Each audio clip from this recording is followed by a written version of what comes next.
straight from the soul with it. Yeah.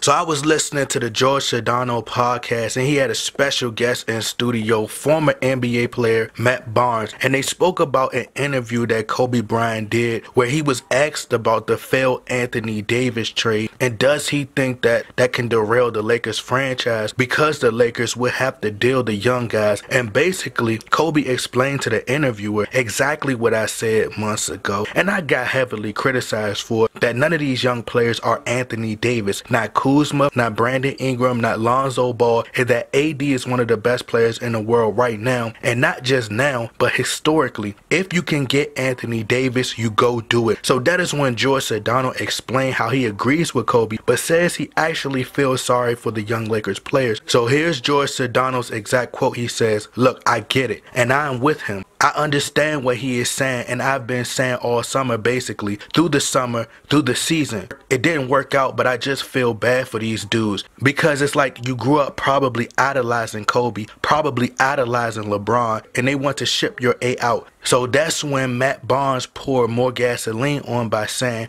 and you can throw Magic Johnson on the list as well. Matt Barnes mentioned how obviously he agrees with Kobe, but can AD stay healthy? Matt Barnes also mentioned how the Lakers front office is in an uphill battle because a lot of teams in the NBA despise the Lakers and do not want to do business with them. So if you guys would like to hear the full audio, the link is in the description box. But it's just amazing to me. It's crazy how when I say something, I don't know what I'm talking about. I don't know basketball, because I said I would even trade Kyle Kuzma as well, and people was like, no, not Kuz, not Kyle Kuzma. He's the second coming of Kobe Bryant. And as I stated, I like Kyle Kuzma, but my exact quote was, you're going to hang up the phone with the New Orleans Pelicans and say, I'm not taking AD because you don't want to give up Kyle Kuzma. And to me, that made absolutely no sense in the world to me. Now, when your own mentor is willing to throw you in a trade, obviously he sees something that's missing. And I stated before about Kyle Kuzma that there are areas of his game that I thought couldn't be corrected due to his frame and his body type. That's not saying that he's a bad player. And just because you critique a player don't mean you don't like them, or it doesn't mean that you think that they're trash. It's just that you're calling out what you see, just areas that he can't improve on. But Kyle Kuzma is a great player. It's almost as if people have selective hearing, because I'm literally listening to a video that I did about Brandon Ingram, and a subscriber said in the comment section, I thought you said Kyle Kuzma was the second best player on the team. Now you flip-flopping and saying that Brandon Ingram this and Brandon Ingram that. I go back and listen to the audio where I was speaking on Ingram, and I'm listening and I'm trying to figure out where did I say that Brandon Ingram was the second best player, and I flip-flop. I didn't hear it. But anyways, it's just really the price of playing for the Los Angeles Lakers. You have to have thick skin and be able to endure the pressure of playing under the brightest lights. At this point, I 100% don't feel sorry for these young Laker players. I think that it should fuel the young Lakers even more to perform at a very high level and become stars, even if you have to take advantage to increase your trade potential to go elsewhere and have a possible outcome like a D'Angelo Russell. No more excuses, no more crying or complaining, bro. Like, this season is nearly over. Go out and win games, make shots, and show determination. You should have the mindset of, oh, you want to trade me? Now I'm going to make you regret it. It's not personal. It's just business. A great boxer who just fought, actually, his name is Errol Spence Jr. He grew up a huge fan of Sugar Ray Leonard and Mike Tyson, and both of those all-time greats rooted against Errol Spence. They actually picked him to lose, and they went with the other guy, and he didn't give no exact reason in breaking down the fight to why he felt that the guy would win. He just picked against the guy. So the guy Errol Spence, he didn't cry or complain. He just had a huge chip on his shoulder, and he put on one of the greatest performances ever. So many players have to deal with trade rumors. It just comes with the territory. But what I will say is this: do you guys like not find it a little strange that Kobe Bryant is retired and still talking about the Lakers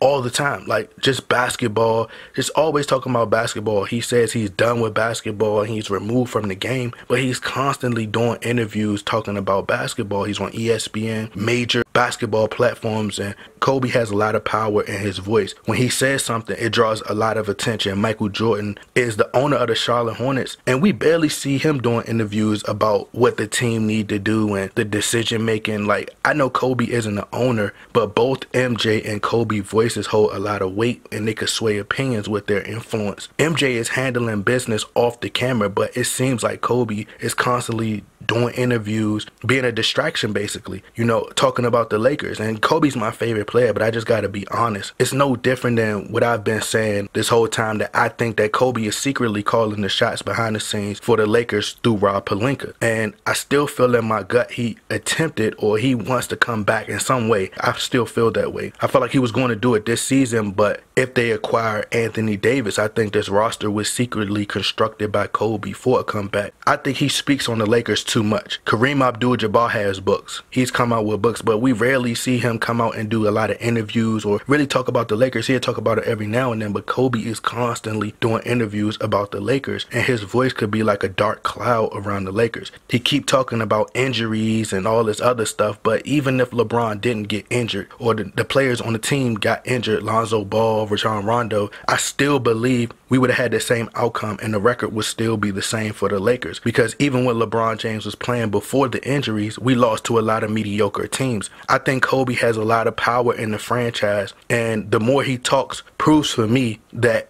he is making decisions. I think they had all intentions all along from the beginning of the year to ship these young guys off for Anthony Davis, because in order for LeBron to win games, he has to have a closer on the team with him, like a Kobe Bryant or Kyrie Irving or Ray Allen or a Dwayne Wade. And that's why it's not working for him right now with the Lakers. A lot of these games could have been won if LeBron James had a closer. He can't play with these young guys because neither Kyle Kuzma or Brandon Ingram will say, no, LeBron, move out the way, I'm taking the last shot, because they are starstruck by that fourth quarter. And as far as Matt Barnes wondering if Anthony Davis could stay healthy, you have to factor in that Anthony Davis gets injured a lot, because due to the fact that him having to carry the load, a heavy load for his team every night with the New Orleans Pelicans. When you have two dominant players such as LeBron James and AD on one team, AD could carry the load on some nights, and then LeBron James could carry the load. They could take turns. It decreases the chances of them suffering a huge injury. They could both be like Kobe and Shaq did and take turns. But as I stated, I don't think the Pelicans will trade Anthony Davis to the Lakers. I think he will either end up with the Celtics, the Clippers, possibly the Nets, or even the Golden State Warriors. And I just don't think that the Pelicans are just going to let him leave for nothing. But I do think that he's going to end up on another team. It's just not the Lakers. I don't see no top free agent joining the Lakers next season. If you look around the league, majority of the teams are getting younger. The Kings, the Hawks, the Nets, the Celtics, the Sixers, etc. I think the Lakers are letting time pass them by, and they're trying to use this traditional formula, and it's just not working. But y'all let me know what y'all think. Y'all get in that comment box, like, share, subscribe. I'm out.